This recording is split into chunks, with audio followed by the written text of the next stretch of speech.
Dear students, in the earlier episode, we have come to know about the nutrition as a process for the growth of the plant and its modes. But one thing I will just remind you that nutrition in heterotrophic plants are depending upon other plants. Those plants who want to absorb some minerals or nutrients from the soil, those nutrients are always going to be shared by another plants, and we can say very frequently that the mode of nutrition in which an organism cannot make its own food from the simple substance but obtains ready-made food made by the green plants directly or indirectly is known as heterotrophic nutrition.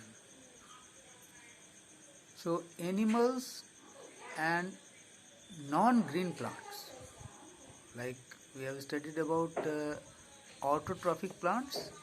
So autotrophic plants generally are green plants. All green plants are called autotrophic plants, but heterotrophic plants are always non-green plants. They are not green plants because their modes of nutrition is heterotrophic mode. Now we will switch over to the topic of photosynthesis, due to which the plants used to keep themselves green with better growth.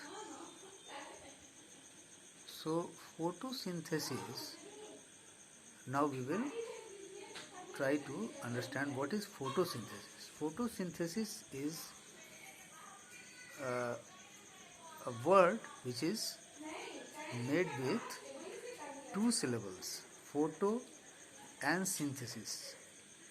Photo means light. Actually, photo word has come from photon, and photon is nothing but the energy of light. Energy of light in a unit, that is called energy packets. Because later on we will understand in detail, but now we have to understand what is photo. Photo generally means light packets. So in general we can say light.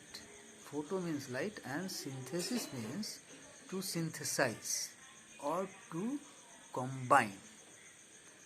So the combination of sunlight, that means in the daytime we get the sunlight. So plants always need sun rays. When the sun rays are falling on the lamina of the leaf, means upper lamina of the leaf, they used to start making their food, and that is done inside the small holes on the lamina. It is called stomata. Because leaves are porous, little bit we can assume they are porous, and they always absorb the carbon dioxide which is generated by the light rays. The light rays, in the presence of light, the porous holes which has the green pigments, those pigments become active and they used to combine carbon dioxide in itself, and they used to cook their own food inside the leaf lamina, which is later on distributed to the other parts of the plants. So we can easily say that the lamina is going to be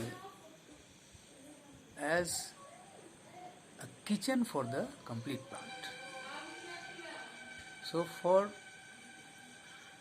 memory purpose, we can say that a general equation can solve our all understandings. A general equation can be said as carbon dioxide mixed with water and minerals coming from the root of the plant, and carbon dioxide is generated in the presence of light. Hence, carbon dioxide mixed with water on the leaf lamina in the presence of sunlight produce glucose and oxygen. So in the presence of sunlight, what happens? The production of glucose. What is glucose? Glucose is nothing but the compound made with carbon, hydrogen and oxygen in a proper ratio. And the molecular formula of glucose is written as C6H12O6. This is the combination of C, H and O. Wherever we go for the living process, life cycle, we must have to consider each and every step of life cycle with at least two components, that is carbon and oxygen. But the hydrogen as an ideal gas, it comes in the middle because of the presence of water, or you can say moist. That is why the water component hydrogen is mixed with the carbon and oxygen, and it results in glucose. So glucose is produced on the internal part of the leaf, and along with it oxygen is also produced, and this oxygen is released by the plants, which becomes the living agent for human beings, birds, animals, and in this way we go to interconnect ourselves, and this very interconnection is known as ecosystem. Okay, thank you, bye, stay home, stay safe.